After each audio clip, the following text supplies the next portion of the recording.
Hello दोस्तों, welcome to my channel. और इस वीडियो हम देखेंगे नियंत्रक एवं महालेखा परीक्षक। तो इसके बारे में हम डिटेल के साथ पढ़ेंगे। तो चलिए स्टार्ट करते हैं इस वीडियो को। तो सबसे पहले देखते हैं जो नियंत्रक एवं महालेखा परीक्षक हैं, इनके क्या क्या उपनाम हैं, तो उनके बारे में देख लेते हैं। तो इन्हें लोक लेखा समिति के गाइड कहा जाता है और इन्हें संसद का एजेंट भी कहा जाता है और लोक लेखा समिति के मित्र भी कहा जाता है कैग को, और लोक लेखा समिति के मार्गदर्शक भी कहे जाते हैं। ये चार इनके उपनाम हैं जो एग्जाम में बहुत बार पूछे जाते हैं। और अब बात की जाए जो डॉक्टर भीमराव अंबेडकर थे, इन्होंने जो नियंत्रक एवं महालेखा परीक्षक है उसके बारे में क्या कहा, ये भी एग्जाम में पूछा जा सकता है। तो देखिए, इन्होंने नियंत्रक एवं महालेखा परीक्षक भारतीय संविधान के तहत सबसे महत्वपूर्ण अधिकारी होगा, ये किसने कहा था? ये कहा था डॉक्टर भीमराव अंबेडकर जी ने। अब बात की जाए जो नियंत्रक एवं महालेखा परीक्षक हैं, इनकी नियुक्ति एवं कार्यकाल के बारे में बात की जाए तो इनकी जो नियुक्ति होती है वो राष्ट्रपति द्वारा की जाती है। और कार्यकाल की बात की जाए तो इनका जो कार्यकाल होता है वो 6 वर्ष या 65 वर्ष की आयु तक, जो भी पहले हो जाए। देखिए, इनका जो कार्यकाल होगा वो होगा 6 साल का, और इनकी आयु देखी जाए तो 65 वर्ष की आयु तक ये उस पर कार्य कर सकते हैं। मान के चलिए किसी को कैग बनाया जाता है, नियंत्रक एवं लेखा परीक्षक बनाया जाता है 63 साल में, तो वो केवल अपने पद पर 2 साल ही काम कर पाएंगे, क्योंकि फिर उनकी आयु हो जाएगी 65 वर्ष, तो उन्हें अपना पद रिक्त करना पड़ेगा।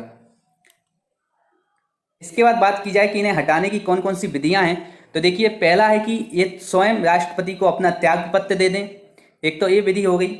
और इसके बाद दूसरी विधि है कि संसद द्वारा विशेष बहुमत के साथ दुर्व्यवहार या अयोग्यता के प्रस्ताव पास होने पर इन्हें हटाया जा सकता है। देखिए, विशेष बहुमत क्या होता है?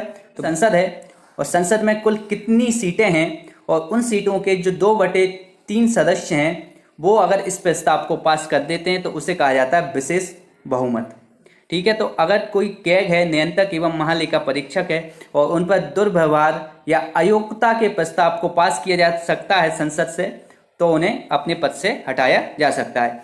तीसरा है कि देखिए, अगर ये पद छोड़ देते हैं और पद छोड़ने के बाद यह कोई अन्य पद ग्रहण नहीं कर सकते। ठीक है, मान के चलिए इनका जो कार्यकाल है या फिर इन्हें कैग के पद से हटा दिया जाता है, उसके बाद ये किसी भी अन्य पद पर कार्य नहीं कर सकते।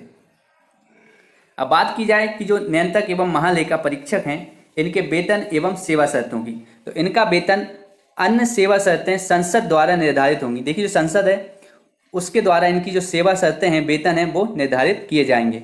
और इनकी वेतन कितनी होती है? तो उच्चतम न्यायालय के न्यायाधीश के बराबर इनकी वेतन होती है, मतलब 2.5 लाख रुपए। और इनकी नियुक्ति के पश्चात इनके वेतन एवं सेवा वर्तों में अलाभकारी परिवर्तन नहीं किए जा सकते। मतलब अगर एक बार नियंत्रक एवं महालेखा परीक्षक की नियुक्ति हो जाती है तो उनकी जो वेतन है, सेवा शर्तें, उनमें कोई भी कमी नहीं की जा सकती। और इनका जो वेतन दिया जाता है वो संचित निधि से दिया जाता है, ये आपको याद रखना है। इसके बाद जो नियंत्रक एवं महालेखा परीक्षक है, इसकी शक्तियां एवं कार्य देखें तो यह भारत की संचित निधि, राज्य की संचित निधि से सभी व्यय संबंधी रेखाओं की लेखा परीक्षा करते हैं। मतलब जो संचित निधि होती हैं राज्य और देश की, तो उनमें से जो व्यय किया जाता है उसकी पूरी रिपोर्ट की ये जांच करते हैं। दूसरा पॉइंट है कि भारत लोक लेखा एवं संचित निधि तथा राज्यों की लोक लेखा से सभी व्यय की लेखा परीक्षा कर सकते हैं। देखिए, जो भारत की लोक लेखा है, संचित निधि है, राज्यों की लोक लेखा है, उस पर जो सब व्यय किया जाता है, खर्च किया जाता है, उसके आंकड़े, उनकी रिपोर्टों की भी जांच कौन सा कर सकता है? तो वो नियंत्रक एवं महालेखा परीक्षक कर सकता है। तीसरा पॉइंट है कि वे सभी निकाय एवं प्राधिकरण जिन्हें केंद्र या राज्य सरकार से अनुदान मिलता है, उनके व्ययों का भी लेखा परीक्षण कर सकता है। देखिए, जो निकाय हैं, जो प्राधिकरण हैं, जिन्हें केंद्र या राज्य सरकार से राशि दी जाती है, अनुदान दिया जाता है, और उनके जो खर्च होते हैं, उनके आंकड़े एवं उनकी जो रिपोर्टें होती हैं, उनकी जांच भी कैग कर सकता है। और चौथा पॉइंट है कि राष्ट्रपति को केंद्र और राज्यों के लेखा प्रारूप पर भी सलाह दे सकता है। ठीक है, तो जो राष्ट्रपति होते हैं उनको केंद्र एवं राज्यों के जो लेखा प्रारूप होते हैं उन पर भी सलाह दे सकते हैं। पांचवा है कि वह केंद्र सरकार के लेखों से संबंधित रिपोर्ट राष्ट्रपति को देते हैं। ठीक है, तो जो केंद्र सरकार है उसके जो खर्चे होते हैं उससे संबंधित जो रिपोर्ट होती है वो भी राष्ट्रपति को कौन देता है? तो वो कैग देते हैं। और छठवां पॉइंट है कि वह राज्य सरकार के लेखों से संबंधित रिपोर्ट राज्यपाल को देते हैं। देखिए, केंद्र सरकार की जो रिपोर्ट होती है वो राष्ट्रपति को दी जाती है, और जो राज्य सरकार की जो खर्चों की रिपोर्ट है वो राज्यपाल को सौंपते हैं। कौन? कैग। इसके बाद जो नियंत्रक एवं महालेखा परीक्षक हैं, इनसे संबंधित कुछ अनुच्छेद हैं, इंपॉर्टेंट अनुच्छेद हैं, उनको बारे में देख लेते हैं।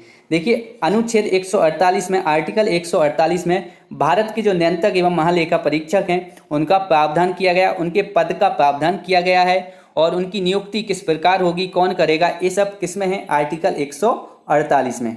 आर्टिकल 149 में लिखा है कि जो नियंत्रक एवं महालेखा परीक्षक हैं उनकी क्या शक्तियां होंगी, क्या कार्य होंगे, ये सब लिखा है आर्टिकल 149 में। आर्टिकल 150 कहता है कि संघ एवं राज्यों के लेखा के प्रकार, ठीक है, तो इसमें जो रिपोर्टें होंगी, जो लेखा के प्रकार होंगे, उनका प्रावधान किया गया है 150 में। और आर्टिकल 151 कहता है अंकेक्षण प्रतिवेदन, ठीक है। अंकेक्षण प्रतिवेदन का मतलब होता है कि जो राज्य और जो केंद्र हैं उनकी जो लेखों की रिपोर्ट है उनको कैग राष्ट्रपति को देगा। एक इसमें लिखा हुआ है, तो ये लिखा है आर्टिकल 151 में। अब इसके बाद जो अभी तक नियंत्रक एवं महालेखा परीक्षक बने हैं उनकी सूची की बात कर लेते हैं, क्योंकि एग्जाम में इस प्रकार से क्वेश्चन पूछ लिया जाएगा कि निम्न में से कौन भारत के कैग नहीं रहे हैं, तो आपको इनको नाम भी याद रखने हैं। तो देखिए पहले जो कैग थे भारत के वो थे बी नरहरि राव, दूसरे थे A.K. चंदा, A.K. Roy, S. Ranganathan, A. Bakshi, ज्ञान प्रकाश, T.N. Chaturvedi, C.G. Somaiya, B.K. सुंगरू, B.N. Kaul, Vinod Roy, Shashikant Sharma, Rajiv महर्षि, और प्रेजेंट में अभी हैं 14वें नंबर पे हैं G.C. मुर्रू। और देखिए जो G.C. मुर्रू हैं ये इससे पहले जम्मू के उपराज्यपाल भी रह चुके हैं। तो अभी प्रेजेंट में जो भारत के नियंत्रक एवं महालेखा परीक्षक हैं वो हैं G.C. मुर्रू। और यहाँ पे हमारी जो वीडियो है ये कंप्लीट हो जाती है। अगर आपको मेरी वीडियो अच्छी लगी हो तो इसको लाइक और शेयर कीजिए, और अगर आप मेरे चैनल पर नए आए हैं तो चैनल को सब्सक्राइब कर लीजिए, बेल आइकन को दबा लीजिए, जिससे कि मेरे आने वाली वीडियो की नोटिफिकेशन आपको मिलती रहे।